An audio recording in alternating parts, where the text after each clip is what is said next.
Linjing nang latar. Nang Apa wadah rinjing nang latar apa riko arek masak apa meneng? nyongki ndase mumut kowe cicipi anyep apa cincane, Pak. Lah dalah. Dene kok gosong ireng mambu koyo ngene sih. Iki kacineng. Kok tutupe dong glondong riko. Ya Allah. Coplok, ya Allah. Iki apa meneh riko iki masak apa? Astagfirullah. Cego. Ora ono cego. Kok gosong kabeh dene. Men gosong kadang turu lali. Nek masak apa-apa ke jadi tinggal turu. Sesuk meneh iso apa ora iki jam pira? Ya aturon. Ndase mumut banget. Andase mumet kok ya masak sego, yamene gosong kabeh. Nyonggah kok nyicipi kok ngene ireng kabeh marake lara. Sesuk kowe buang wae nggo pakan PT, ya rono turu. Iki ono jan kangkung. Jangan kangkung apa kowe jangan dong telo. Nek kangkung. Wis turu. Ya wis turu rono. Cicipi tapi Ogah nyonggah nyicipi lah sesuk wae. Ya ndase mumet kon madang ra gelem riko. Turu nang kene po. Aja nangko nang kamar rono.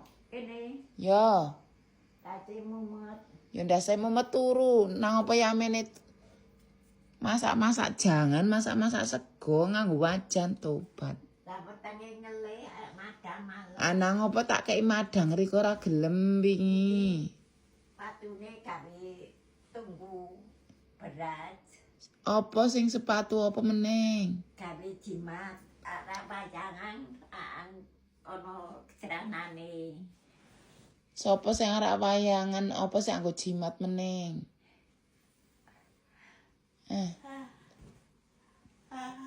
Lan males. Lan Mangan males ndase mumet rasa sambat. Kon mangan ya angel riko. iki mubeng-mubeng ndase. Ya wis turu, rasa masak sego, masak jangan. Intip ora kena pangan dipe. Nase jomplang-jomplang. Ya wis turu. Patu ki pandemi padon mah. Iya. Sesuk tak pendem ki wat anu. Nek mumet rasa masak-masak sego yo tinggal turu ngerti. Hah? Nek masak apa-apa aja ditinggal turu ngerti. Kadang ndase mumet turu wae lali. Ndase mumet yo masak sego, masak jangan gosong kabeh. Ya wis. Madang males. Ya wis rasa sambat nek madang males rasa sambat mumet sirahe. Yang pedeti nur ndase. Ya ndase mumet rasa turu riko tongatangi wae.